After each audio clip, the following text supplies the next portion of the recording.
luckily for me, like no one left. I'm still with my partner now, and my comedy career, it did take a hit at first, and then it kind of skyrocketed after when I figured out in wrestling they call it getting over, which means getting the crowd on your side. And I had to figure out how to get over without the help from the industry and just get over on my own, basically.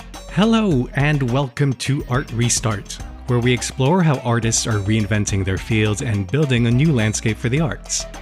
I'm Pier Carlo Talenti, the producer and editor of this podcast, which is brought to you by the Thomas S. Keenan Institute for the Arts at the University of North Carolina School of the Arts.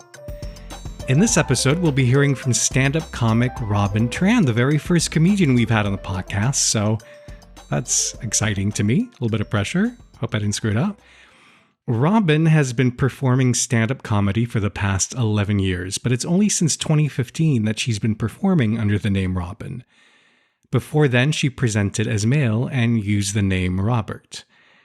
During the pandemic, she gained a sizable and loyal following via TikTok, and in 2021, she was featured as one of the new faces of the year by the influential Just for Laughs festival.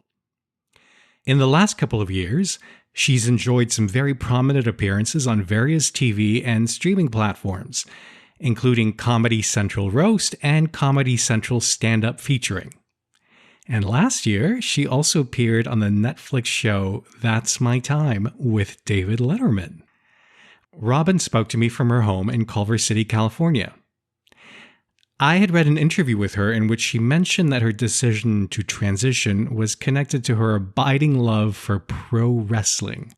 But in that interview, she never actually went into the story, which is why I thought it would be a great way to start our interview. I wanted to know the wrestling story, but she had to keep in mind that I know next to nothing about pro wrestling. Yeah, so I'm gonna try to keep it most layman terms possible. Okay, Okay. so this is not gonna make sense to some people, but okay, so as we all know, wrestling is predetermined. So, when you're watching wrestling as like a wrestling nerd, you're not only watching the product, but you're watching it from like the perspective of like how does the company see the character that they're writing for, right? So there's a wrestler that I really love.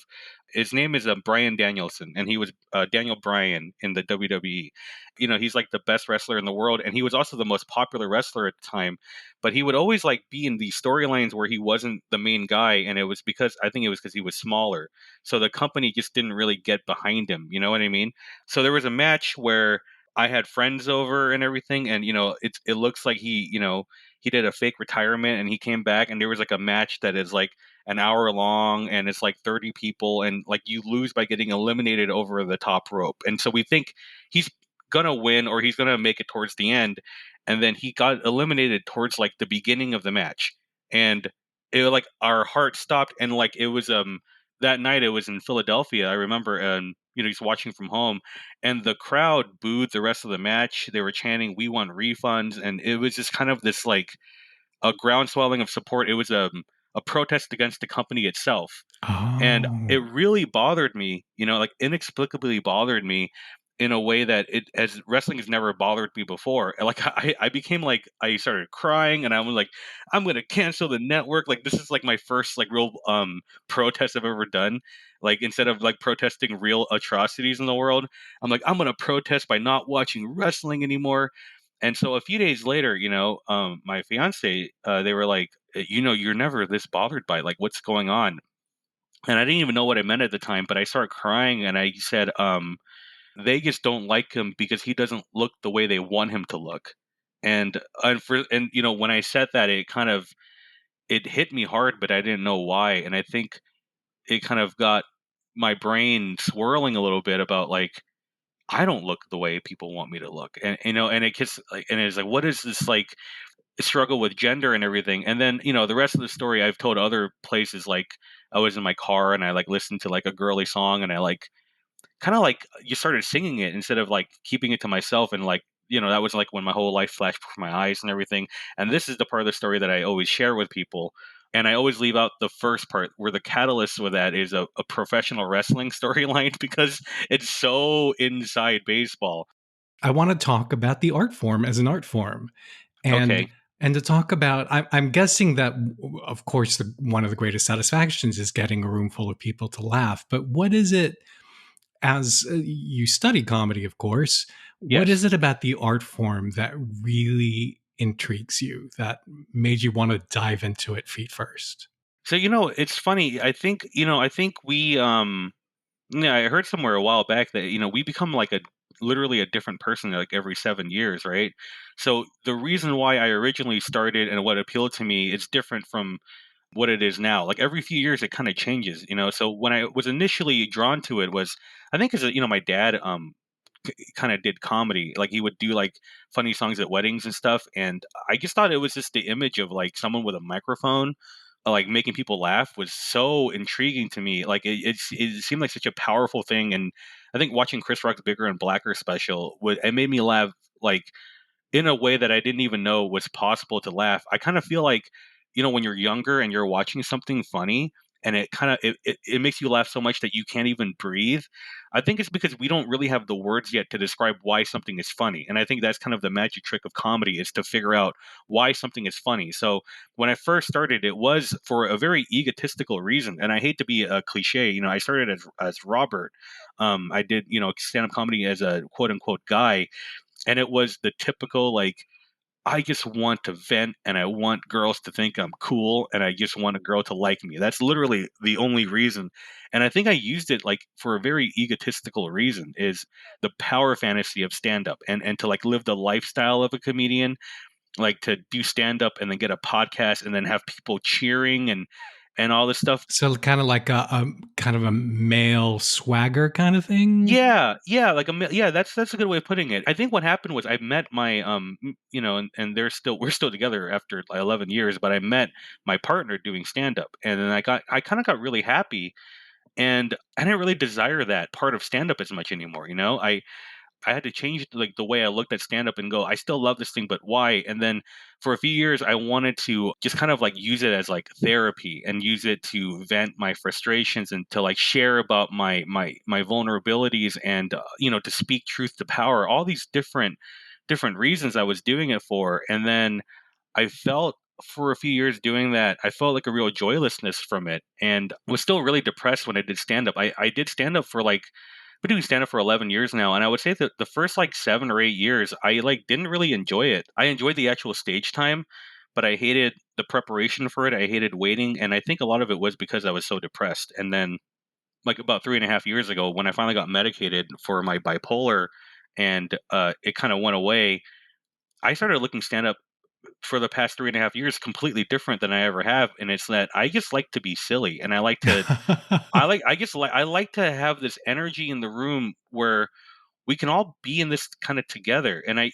used to have this kind of a performer, I'm a performer and they're the audience kind of thing. And I would say like around 2021, I kind of tore down that wall between performer and audience. And it's now just, we're all in this together. And I think it's such a great feeling. But in terms of like getting laughs from the audience, like it's like a drug, right? To get the laughs from the audience. But I don't really crave it as much as I used to. Now I kind of see what laughter from the audience is indicates to me is that they understood my joke. And it's like if they laughed, that means they got it. And that to me is a success. Because I think what a lot of comedians don't realize is that when a joke doesn't work, a lot of people try to find excuses for it. And it's always like, was the audience too sensitive? Was I too abrasive? Was this audience this or that? Or, like it's always like but it's usually because they didn't get it because you didn't make it clear enough because there is a structure to stand up. And I kind of love the structure of stand up, which is that it's like the same as a 5 paragraph essay essentially, which is that the premise of the joke is the most important part, which is like the thesis of an essay. And so if you have a premise that is tight and you hit that premise repeatedly, the audience would generally go along with it. It's just you have to make that premise so great and you have to make it look like it was something that you kind of thought of on the spot. That's the magic trick of comedy. But my favorite moments are when I'm not doing stand up, when I'm just like with my partner or with my friends and everything. So I just see stand up comedy as like an art form where it's almost like learning a magic trick, where like a magic trick is like, it looks like it's easy. It looks like it took no work, but it was a lot of work. And the magic is not that magic exists. The magic is that going into the creation of the trick is where the magic is. Do you remember, was there a performance when it was the first time that you presented as a woman on stage? Yeah, I so this is like, I mean, this whole thing is a blur, but I remember there was a moment I came out on Facebook on, like, I think it was February 3rd in 2015, and I had a show that night, and it was like at a show, it was called Harp Inn, and it was like a show at like an Irish bar, and it's like one of those shows where like the audience doesn't even know there's going to be stand up. That's how most stand up is your first few years. And a lot of my friends were going to be there. A lot of my friends are comedians who were going to be performing, and at that time a lot of them had unfollowed me on Facebook because I was so annoying online. And I knew that they hadn't seen my post. And also I was at the point in my comedy where I just could not hide how I was feeling, and I could not hide what was on my mind. So I went on stage and I'm like, hey guys, I'm not dressed up yet, and I want you to know this is not a joke, but realized today that I'm a woman, and thought you guys should know. I don't have any jokes yet, but I wanted to tell you guys so that I wouldn't show up to an open mic next month in a skirt, and you all go, "What the fuck?" That's So I kind of tried to make it a funny joke, but I think there were a lot of gasps, and then I just continued my set. Like I didn't say any of that, and I don't remember the rest of the set. But I'm like, "Hey, Asian drivers, huh, people?" And I don't think anyone was really.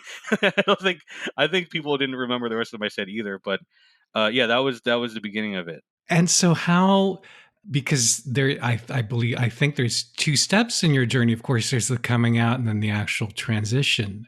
Yeah. How did that journey affect the way you viewed your career? Well, when I first came out, I mean, I feel like it was the first thing I ever did for myself.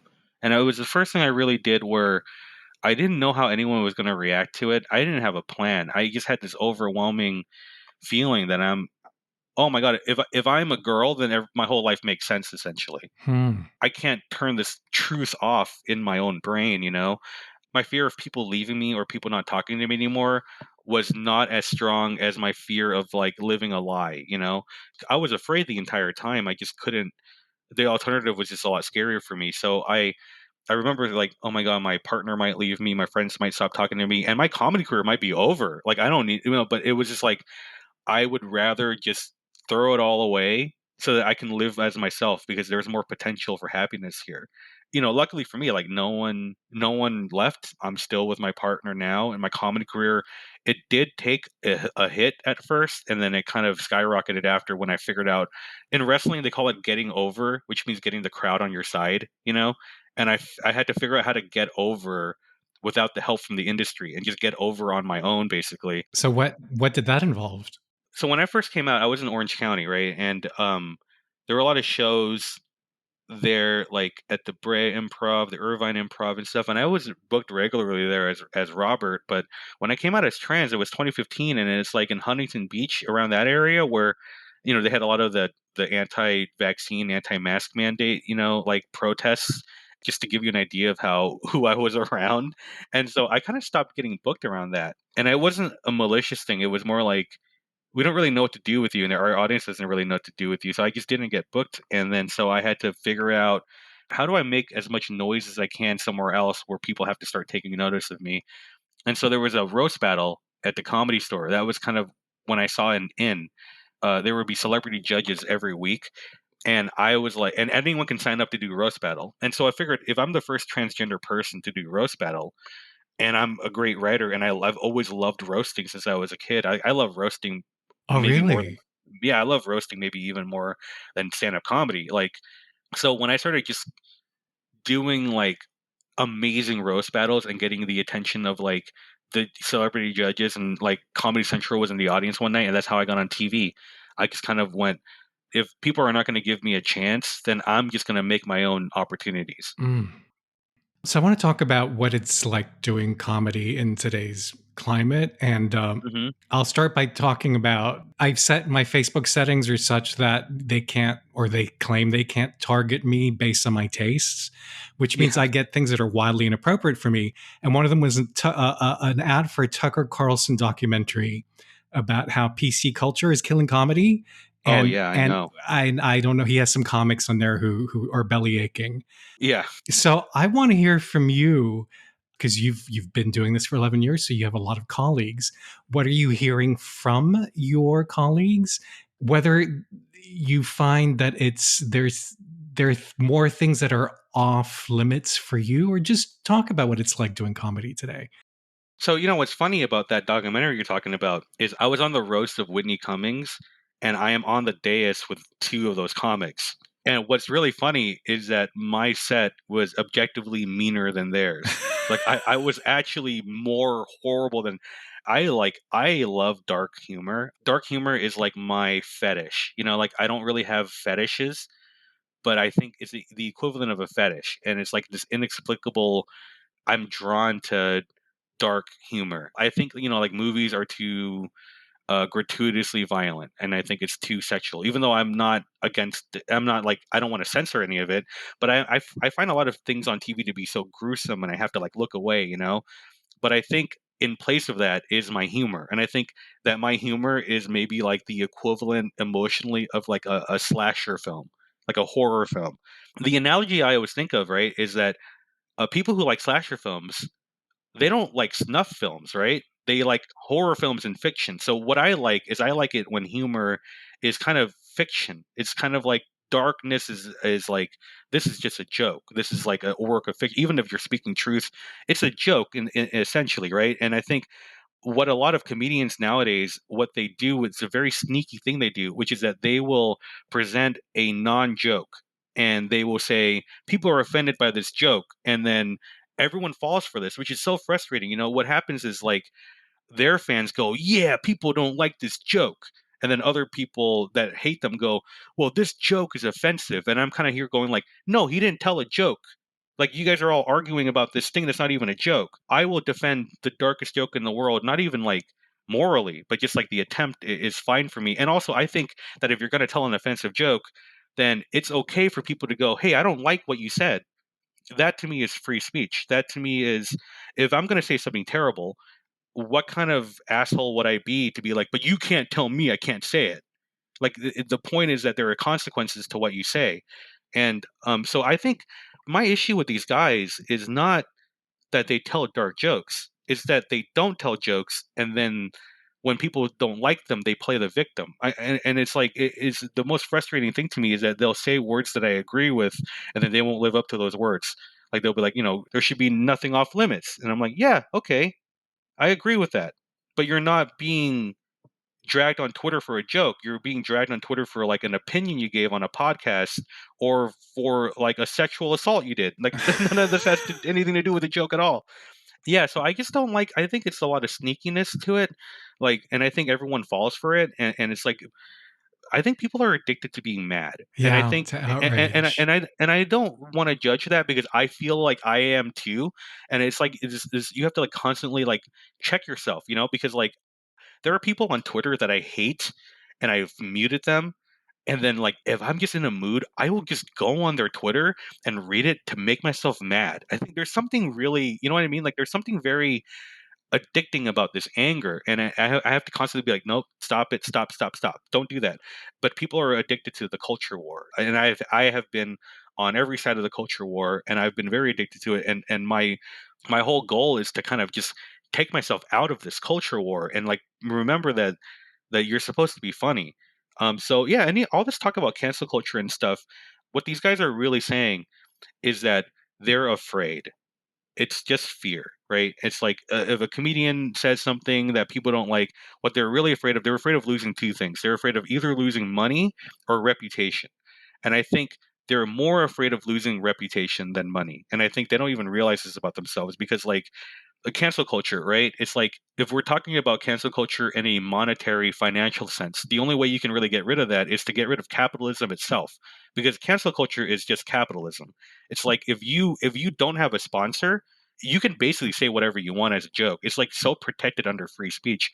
But if you are working for a company, you work for you were working for Disney or something, then now you're kind of beholden to Disney, right? And then people can tweet at Disney and go, "Hey, you need to fire this person." If you want to get rid of that, you got to get rid of capitalism. But what I think a lot of people are talking about isn't that at all. They're talking about, if you hear what people talk about with cancel culture and these comedians and everything, what they're really saying is, I gave an opinion online and like five people got mad at me. They're obsessed with being universally liked. They're obsessed with it. They can't take anyone not liking what they say. And instead of saying anything funny or interesting, they spend their whole time complaining about these people who don't like them, and it becomes this like symbiotic relationship back and forth. Like how I don't like roller coasters and I don't like all this stuff, but I would say that my equivalent of a thrill is if I have a joke where I think the audience might hate me for saying this stuff. It's like bungee jumping for me. And by the way, I am scared, but it's a fun thrill because the first time I have an offensive joke and I say it out loud, it's not going to come out the way I want it to come out because I'm kind of scared. But then, what happens is if you say the offensive joke and then it's over and they laugh or they didn't laugh, but either way, you got through it and they didn't hate you and you're not dead.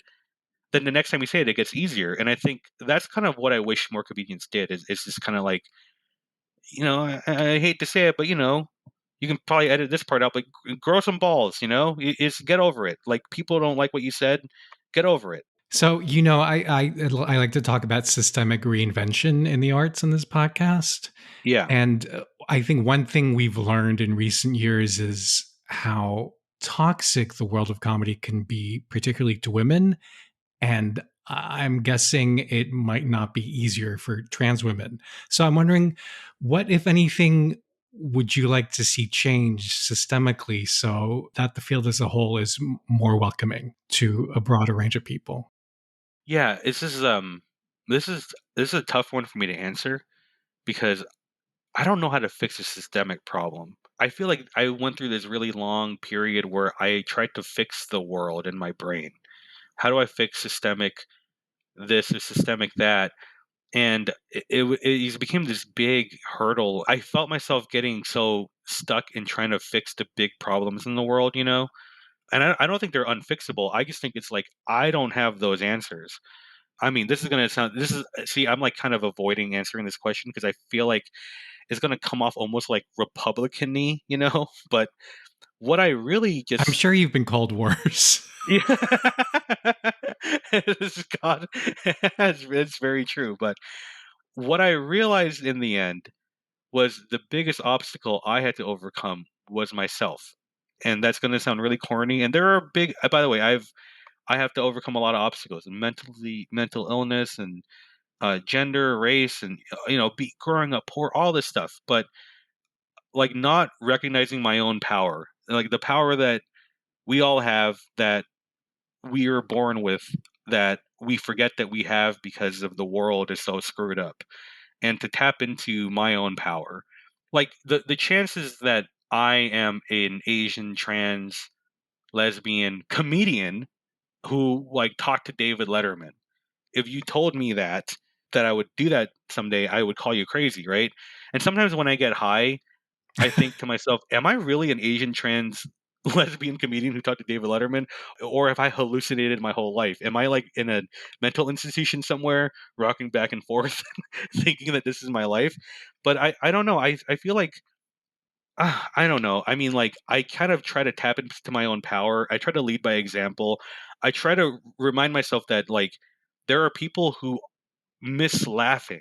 There are people who really miss laughing. There are people who are so sick of everyone arguing all the time, and it's a perfect opportunity to kind of swoop in and be like the silly clown while everyone is fighting with each other and to mock the whole thing.